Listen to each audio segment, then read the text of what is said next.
대한민국이 또 한 번 불가능을 가능으로 만들었습니다. 지금 폴란드는 문자 그대로 죽을 맛인데요. 우크라이나 전쟁이 길어지면서 잠시나마 폴란드를 비롯한 유럽에는 평화적인 분위기가 감돌았습니다. 바로 옆 나라에서 전쟁이 한창인 걸 생각하면 아이러니한 일이긴 하지만 우크라이나 하나의 쩔쩔매는 러시아를 보며 설마 확정까지 하겠어라고 판단한 것입니다. 휴전 국가인 대한민국의 국민으로 도저히 이해할 수 없는 생각이지만 안보를 내팽개치고 그 돈으로 자기들 호주머니를 채우려는 건 유럽의 고질적인 못된 버릇 같은 건데요. 더군다나 우크라이나 전쟁의 휴전 가능성까지 제기되면서 이런 여론은 더욱 힘을 얻는 듯했습니다. 제대로 정신이 나간 거죠. 유럽의 생각이야 어떻든 우크라이나 전쟁의 본질은 변하지 않았습니다. 바로 우크라이나 다음은 유럽이라는 것입니다. 애초에 상식이 통하는 나라였다면 러시아가 우크라이나를 침략하는 일도 없었을 텐데요. 실제로 지난 2023년 12월 30일 폴란드 영공으로 출처 미상의 미사일이 약 40km가량 비행하다 우크라이나 영공으로 되돌아갔습니다. 때마침 러시아가 우크라이나를 향해 미사일 122발 무인기 36대 등을 동원한 개전 이후 최대 규모 공습을 가한 직후였습니다. 해당 공습으로 우크라이나는 최소 160명 이상의 사상자가 발생했고 민간주택 100채 이상, 고층 건물 45채 이상이 파괴되었습니다. 이런 대규모 공습이 있고 바로 다음날 자국 영공으로 미사일이 날아들었으니 폴란드 입장에서는 그야말로 기겁할 만한 일이었는데요. 심지어 2023년에만 이번이 벌써 세 번째입니다. 지난 4월에는 러시아의 KH-55 순항미사일이 폴란드 영공 500km를 관통해 낙탄하는 사건이 발생하는가 하면 11월에는 러시아의 미사일을 요격하려던 우크라이나의 S-300 요격미사일 5발탄이 폴란드에 떨어져 2명이 숨을 거두는 참사가 벌어졌습니다. 확전을 두려워하는 나토와 폴란드는 두 번 모두 오발로 인한 사고로 결정지었지만 한편으로는 언제든 폴란드가 전쟁에 휘말릴 수 있다는 강력한 증거이기도 했는데요. 실제로 이번 사건으로 화들짝 놀란 폴란드는 미사일이 탐지된 지역에 경찰 병력 200명 이상을 긴급 파견했고 즉시 동부 국경 일대에 F-16 4대와 공중급유기 1대를 배치했습니다. 지대지 미사일이 부족한 러시아가 공대지 미사일을 적극 활용하는 걸 경계한 조치인데요.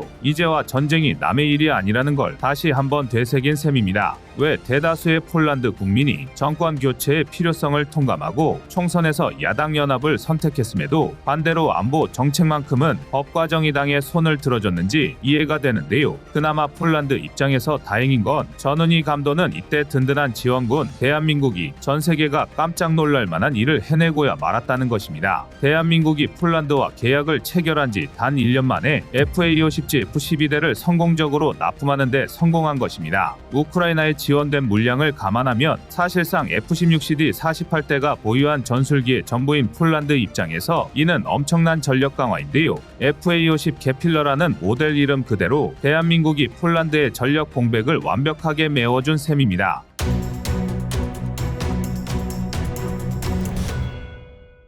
지난 2022년 9월 대한민국의 한국항공우주산업 펑칭카이와 폴란드는 총 48대의 FA-50 경공격기 수출입 계약을 체결했습니다. 보다 구체적으로는 FA-50GF 모델 12대를 선도입하고 남은 36대를 FA-50 블록 20으로 도입, 차후 선도입한 GF-12대를 블록 24양으로 업그레이드하는 내용을 담고 있습니다. 심지어 FA-50의 경우 K9 자주포, K2 우표같이 1차, 2차로 나누어진 다른 무기체계와 달리 1차 계약에 48대 전량을 계약했고 이 덕에 폴란드 정치 상황에 따라 물량이 축소될 우려도 없는데요. 그럼에도 당시 계약 추정 금액만 약 30억 달러, 현재 환율 기준 4조 원에 가까운 규모였습니다. 모테인 T-50까지 전부 포함해도 대한민국 전투기 분야의 최대 실적입니다. 소위 말하는 대박이었던 셈인데요. 그런데 정작 계약의 마음이 급한 건 대한민국이 아닌 폴란드였습니다. 폴란드는 당장 2023년 3월에 28대뿐인 미그 29 중 4대를 우크라이나에 인도했으며 5대가 인도 대기에 포함되었습니다. 공중전력을 가능한 한 많이 우크라이나에 인도하면서 동시에 전력 공백을 채워야 하는 폴란드로서는 FA-52, 미그 29, 수호 21을 빠르게 밀어낼수록 우크라이나 전쟁 지원과 자국 안보 두 마리 토끼를 잡을 수 있었습니다.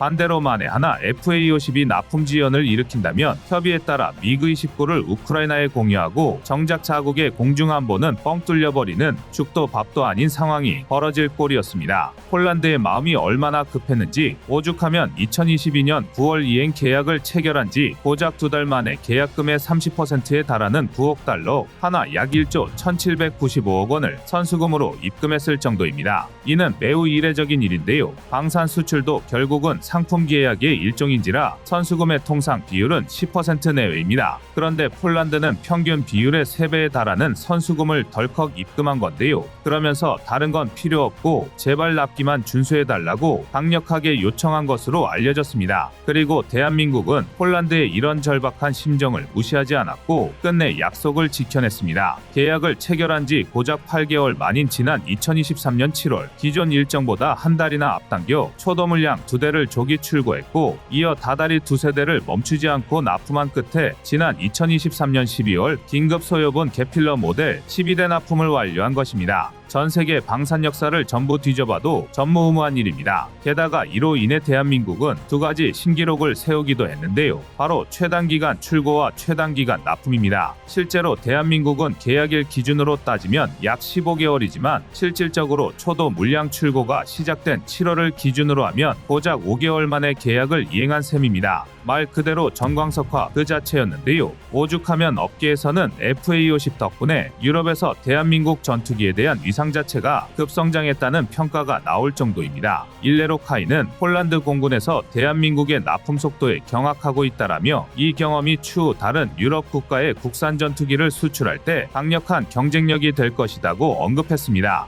2027년까지 미국, 러시아, 프랑스에 이은 글로벌 방산 빅4 진입을 목표로 하는 대한민국에는 대단한 호재가 아닐 수 없는데요. 이뿐만이 아니라 카이가 언급한 것처럼 FA-50의 빠른 납품 덕에 KF-21 보라매의 수출도 한 발 앞으로 다가왔습니다. 아닌 게 아니라 KF-21 수출 비관론자들이 항상 하는 주장이 대한민국 전투기를 뭘 믿고 구매하겠느냐입니다. 성능은 둘째치고서라도 당장 방산시장에서 한가락한다는 나라들도 전투기만큼은 납품이 연기되기 부지기수입니다. 그런데 하물며 전투기 수출 실적이 많지 않은 대한민국의 경우 신뢰도가 떨어지는 게 당연하다는 건데요. 일례로 라팔의 경우 2016년 인도에 36대 첫 수출을 성공하며 청운의 꿈에 부풀었지만 정작 배치가 시작된 건 계획보다 3개월이나 지연된 뒤였습니다. 당연히 이로 인해 인도 공군의 파일럿 양성에 심각한 차질을 빚었는데요. 라팔은 우여곡절 끝에 지난 2022년 인도에 실전 배치가 완료되었지만 단 36대 직도입에 6년이나 걸린 꼴이 되었습니다. 대한민국 FA-50과 비교하면 2배 이상 느린 정말 엄청난 차이인데요. 하지만 이게 프랑스가 특이한 거라고 볼 수도 없습니다. 대표적으로 미국의 경우 F-35가 툭하면 납품 지연을 일으키는 것으로 악명이 높습니다. 물론 정확한 수량과 지연 일정에 대해서는 민감한 정보다 보니 자세히 공개되지 않았는데요. 하지만 예를 들어 F-35의 경우 미국 내에서만 납품이 연기되어 2023년 도입 계획이었던 120대에서 한참이나 미달한 97대 도입에 그쳤습니다. 심지어 이 물량은 2024년 4월에서 6월이나 되어야 양산이 가능할 것으로 보이는데요.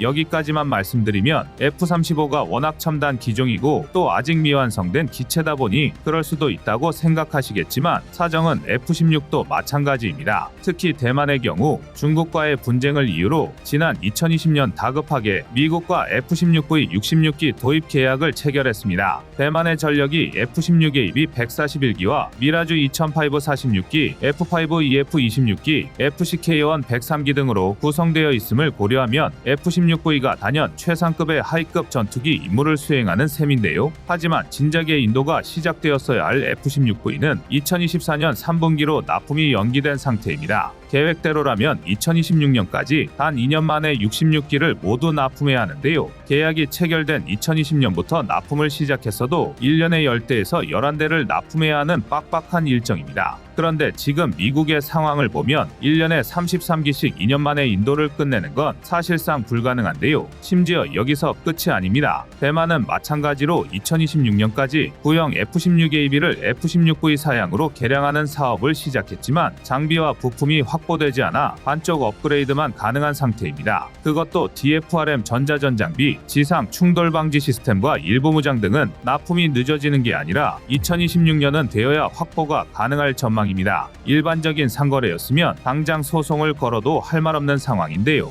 미국은 코로나19 팬데믹 사태로 공급망에 차질이 생겼다는 핑계를 대고 있지만 전문가들은 우크라이나 전쟁에 이스라엘 하마스 전쟁까지 겹치면서 미국 무기 체계와 장비가 우크라이나 중동으로 집중되었기 때문으로 분석하고 있습니다. 쉽게 말해 여력이 없다는 건데요. 하물며 전 세계 무기 수출 시장의 40%와 11%를 차지하는 미국과 프랑스가 이 모양 이 꼴이다 보니 흔히 말하는 군사대국, 방산대국인 경우에도 의뢰 전투기 납품은 늦어지기 마련이라는 게 관례처럼 자리 잡았습니다. 그런데 대한민국은 바로 이 상식을 산산조각 깨트려 버렸습니다. FA-50GF로 공백을 메운다라는 이름 그대로 전력 공백을 메울 수 있는 최선의 대안임을 입증한 건데요. 심지어 제작사인 카이는 사천의 생산 공장에서 생산된 전투기를 몸통과 주익, 꼬리날개, 엔진 등 총 7개 파츠로 나누어 운송한 뒤 폴란드에 사무소를 건설해 현지에서 조립해버렸습니다. 이 덕에 카이는 운송에 필요한 시간을 대폭 감축할 수 있었는데요. 물론 이게 아무 나라나 가능한 일은 아닙니다. 대한민국처럼 우수한 엔지니어가 있어야 가능한데요. 실제로 FA-50GF 제조립 현장에서 폴란드 방산 기업 관계자들이 우리 엔지니어들의 제조립 속도를 보고 말도 안 된다며 혀를 내두를 정도였습니다. 우리 엔지니어들이 현지에서 FA-50GF를 제조립하는 데 걸리는 시간은 단 3일에 불과했습니다.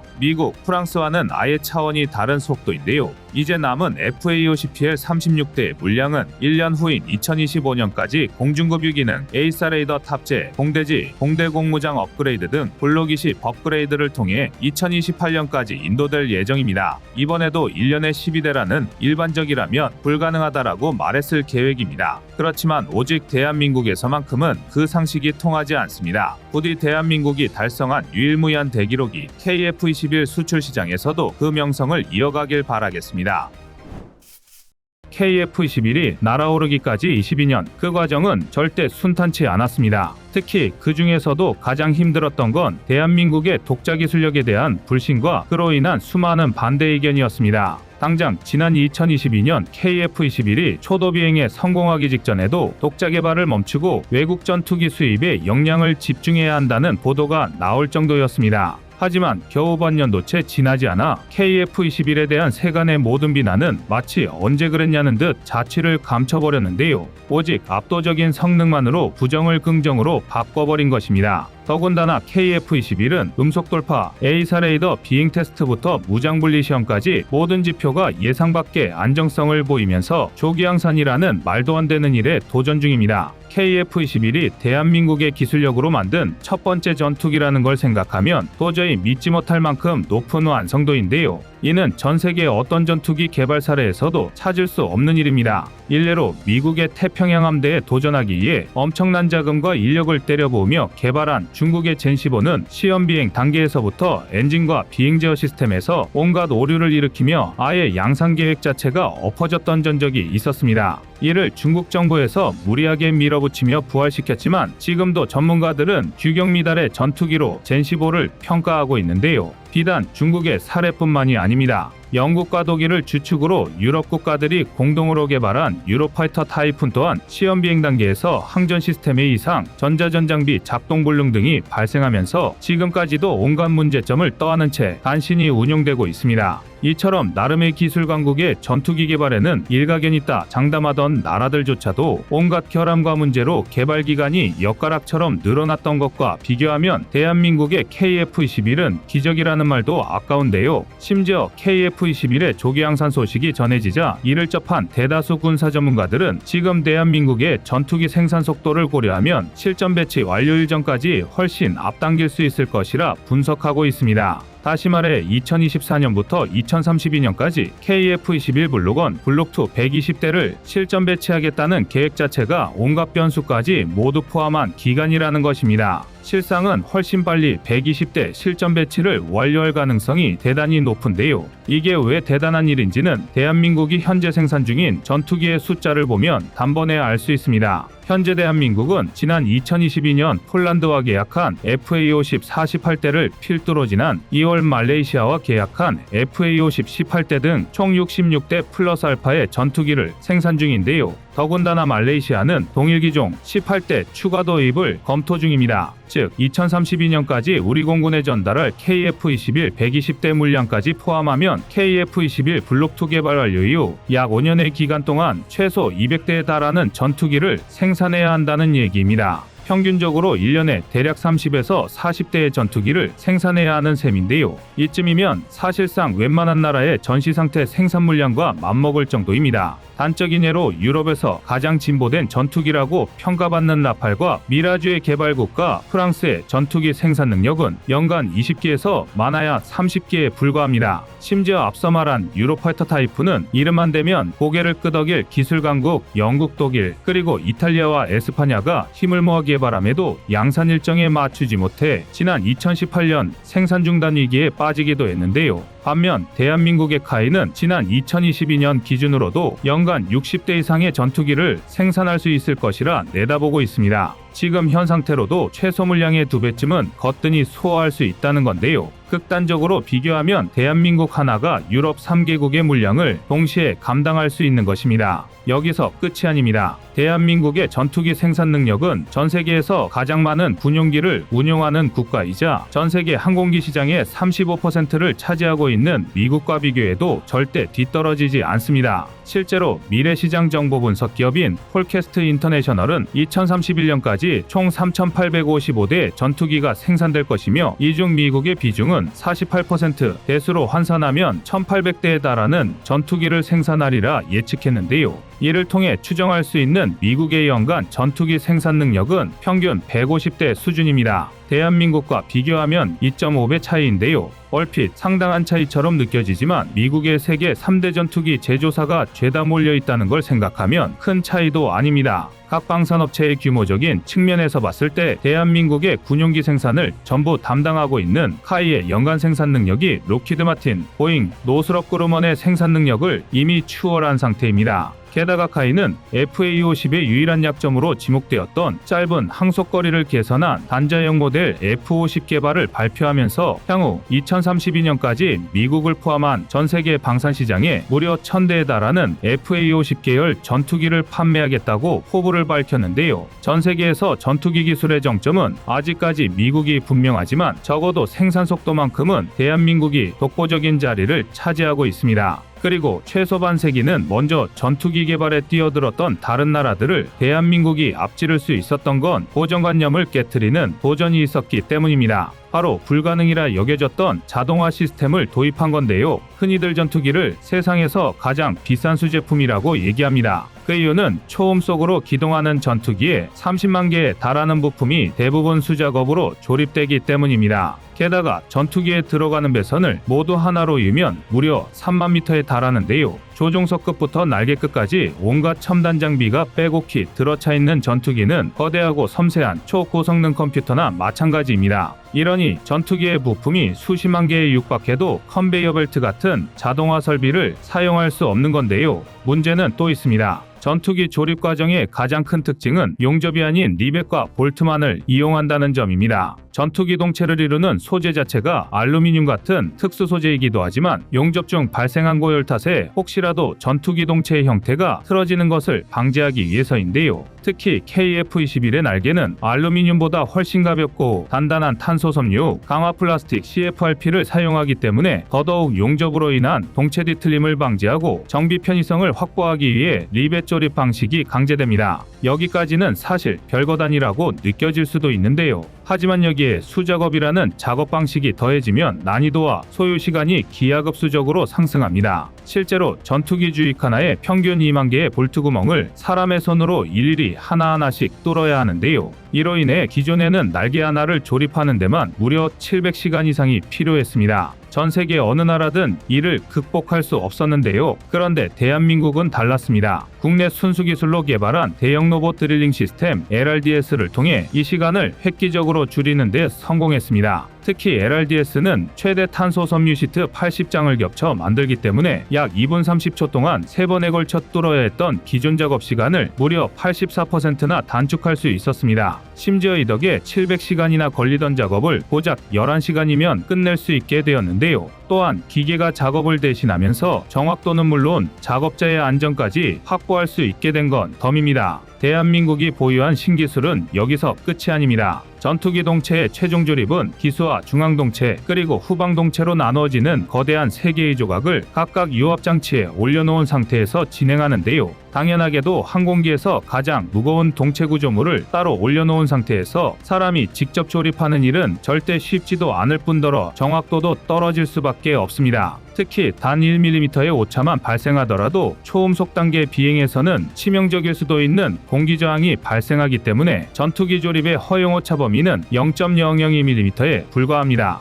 머리카락 두께의 약 50분의 1에 불과한 오차도 허용하지 않는 건데요. 하지만 대한민국은 이 미세한 오차조차도 없애기 위해 독자 기술로 개발한 동체 자동 체결 시스템 FASS를 도입했습니다. FASS는 자동주행 장치인 AGV 로봇의 일종으로 11개의 레이저 트래커 장비를 활용해 3차원의 가상 공간 좌표를 설정할 수 있는데요. 이 덕분에 FASS에 장착된 유압 실린더 위에 동체를 올려 조립을 진행하면 기존에는 11일이 걸리던 합체 작업이 불과 2.5일로 단축될 뿐만 아니라 사람과는 비교할 수 없을 정도로 매우 정교한 조립이 가능합니다. 그야말로 생산 과정부터 결과물인 KF-21까지 현존하는 가장 첨단의 기술들이 적용되는 셈인데요. 그런데 여기서 정말 충격적인 건 카이가 FASS와 같은 자동화 장비를 도입한 게 KF-21 시제기 조립이 최초가 아니라는 것입니다. 카이는 이미 T-50과 수리온 그리고 FA-50의 생산 단계에서부터 이미 레이저 계측과 레이더를 통해 물체를 감지하는 RDS 정밀유압잭 시스템 같은 자동화 장비를 하나씩 단계적으로 적용하면서 공정의 현대화를 추구해 왔는데요. 즉 지난 22년 동안 쌓아올린 노하우와 기술력 그리고 주변의 반대에도 물러서지 않았던 약 200여 개의 업체와 약 10여 개의 연구소가 존재했던 덕분에 미국조차 추월한 세계 최고 수준의 전투기 생산 능력을 갖추게 된 것입니다. 이를 단지 기적이라는 한 글자로 치부해 버리기에는 그간 우리 연구진들이 흘린 땀방울이 아까운데요. 군사기술에는 절대 퀀텀 점프가 존재할 수 없습니다. KF-21을 비롯한 대한민국의 급격한 성장을 보고 많은 이들이 미국 같은 선두주자가 잘 이끌어주었기에 가능했다거나 혹은 단순히 운이 좋았다고 말합니다. 대한민국이 자주국방을 위해 어떤 노력을 해왔는지 모르기에 할 수 있는 말인데요. 상식의 틀을 깨트리기 위해선 그만큼 막대한 노력이 필요할 뿐입니다. 마침내 세계를 무대로 날아오르기 시작한 KF-21과 대한민국 연구진들의 노력이 반드시 보상받길 바라겠습니다. 이상 꺼리튜브였습니다.